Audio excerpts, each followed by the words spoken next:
very tired. আমার hair colour change করতে যাব আর মাত্র 15 মিনিট আছে। Finger cross. Thank you. সকাল থেকে ব্লগটা শুরু করছি।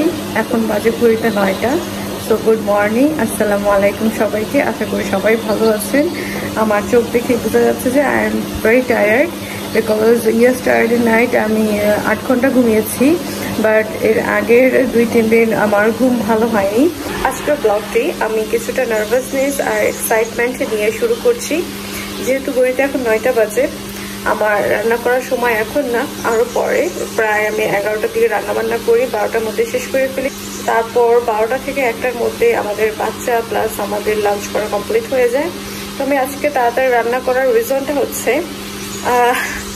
আমি আজকে আমার হেয়ার কালার চেঞ্জ করতে যাব। আমার অ্যাপয়েন্টমেন্ট 11টায়। সো 9টা বাজে ঘড়িতে আমি রান্নাবান্না স্টার্ট করে দিয়েছি। সো চলেন আপনাদেরকে দেখাই আমি আজকে কি রান্না করছি। আমার হাজব্যান্ডের মোস্ট ফেভারিট সিম আলুর ঝোল। এটা এখন আমি কষাচ্ছি, এখনো কাঁচা আছে, খুব হয়নি, জাস্ট মশলা দিয়ে সেটা মিক্স করে রেখে দিয়েছি। আর এখানে আমি ছোট মাছ ভুনা করছি।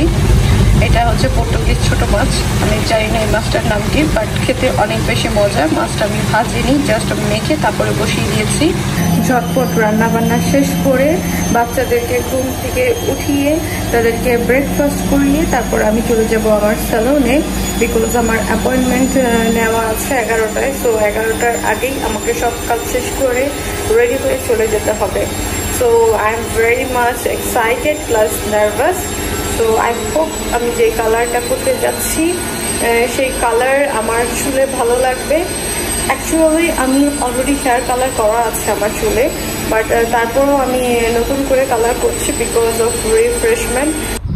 বাসা থেকে বের হয়ে গেলাম, আমার হাতে আর মাত্র 15 মিনিট আছে। এই 15 মিনিটের মধ্যেই আমাকে পার্লারে যেতে হবে।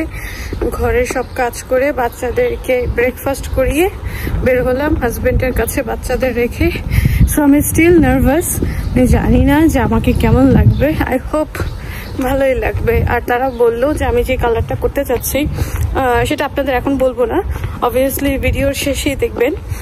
সো তারা আমাকে বললো যে কালারটা আমি করতে চাচ্ছি সেই কালারটা আমার এশিয়ান স্কিন টোনে অনেক ভালো লাগবে। যাচ্ছি, ফিঙ্গার ক্রস। 7 মিনিট আগে আমি চলে আসছি, এখন যে পার্লারের মধ্যে যাব। পার্লারে চলে এসেছি, এখন তারা আমার কালার রেডি করছে আমার চুলে অ্যাপ্লাই করার জন্য।